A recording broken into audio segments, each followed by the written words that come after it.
Hey YouTube, it's Kelly K. So this video is about how decentering men is the biggest flex. By the way, I just published my first ebook ever, 250 Ways to Decenter Men. I'll post the link to the book below. Also, if you hear my dryer in the background, I'm sorry. What inspired me to write that book is it was one night a few weeks ago. It was a night where I had two of my girlfriends call me and they were crying about their crushes, like literally crying. And I was speaking life into them. I was telling them how everything is going to be okay. All you need to do is put yourself first. Just put yourself first, prioritize yourself. Don't worry about the crush and what they're doing. Just do you. And then I was thinking, man, it would be great if I could just give them a guide because I've been where they are before. I've been there plenty of times, but I'm not in that season of my life anymore. Thank God. I'm out of it, but I can empathize with them. And I was thinking, man, if I could just give them a manual of the things to do to put themselves first, I will do that. And then it just came to me, why don't I publish a book?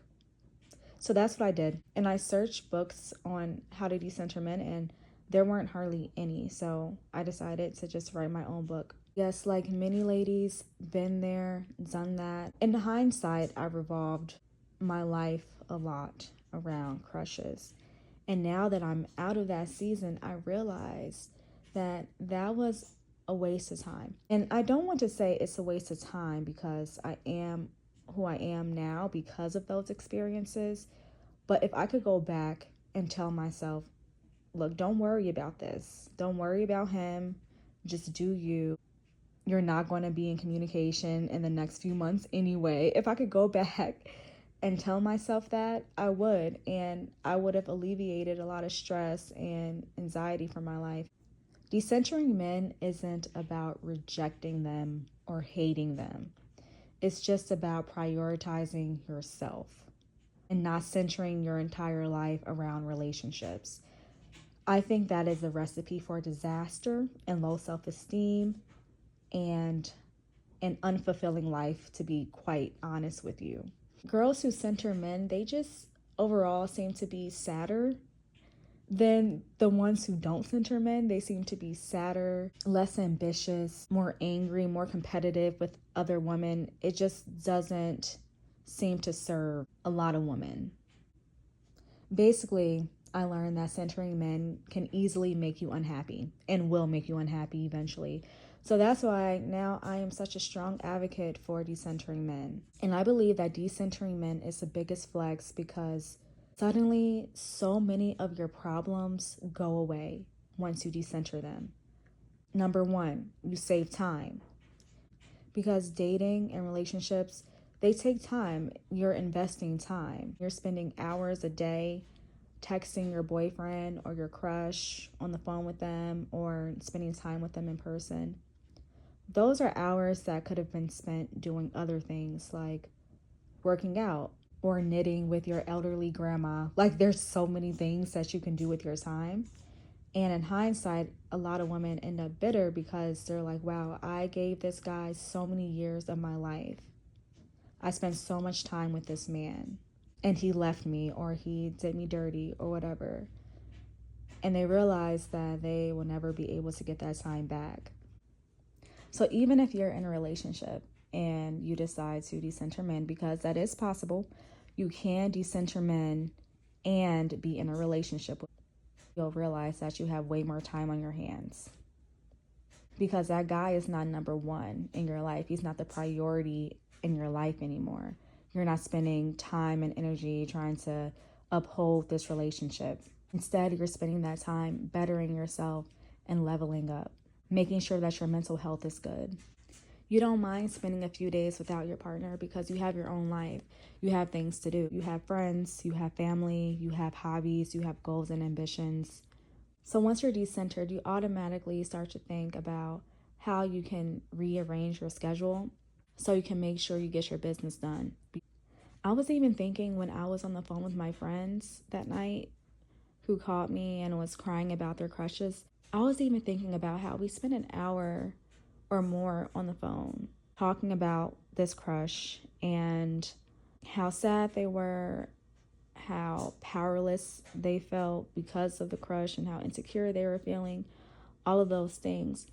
And I was thinking, wow, that's 1 hour that could have been spent studying, launching a website, registering a LLC. There's so many things that could have been done in that hour, but instead, my friends are crying over a guy. And no shade to them or anything. Like, I was very happy. I was more than happy to be there for them because, like I said, been there, done that. It was just sad to me because I know that they've, quote unquote, wasted way more time than that 1 hour, emotionally dysregulated over some crush, over some guy. And that's just a microcosm of a bigger issue in society with women revolving their mental health around men. It's not a safe place. You're going to be vulnerable all the time. If your boyfriend was nice to you today, you're happy. If your date didn't call you back, you're sad. If your husband texts you back super fast, it was a good day. It's just a really powerless position to be in. So like I said, number one, it saves you a lot of time to decenter men. And number two, it saves you money, which is really in relation to number one because time is money. So even beside using that time to start side hustles, right? Dating costs a lot of money. Women get their hair done more often and buy more makeup, even the gas money it costs to drive to your guy's house. Stuff like that adds up over time. So not only are you wasting time sitting on the couch, gaining weight because you're spending more time with your boyfriend, your expenses also went up $200 a month because now you have more things to consider.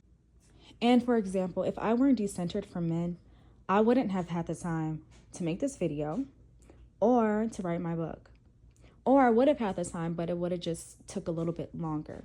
See, the key is to find a man who's worth that time and energy, and a man who is also as productive as you are or inspires you to be more productive. If you have to slow down your life even just a little bit for a guy, a man, or a relationship or whatever, then you're going backwards. If you're not going forwards, you're going backwards. So now you're putting your life on the back seat because you put this man on the driver's side. And there's a chance that this man will not be relevant in your life in 2 or 3 years, let alone 20.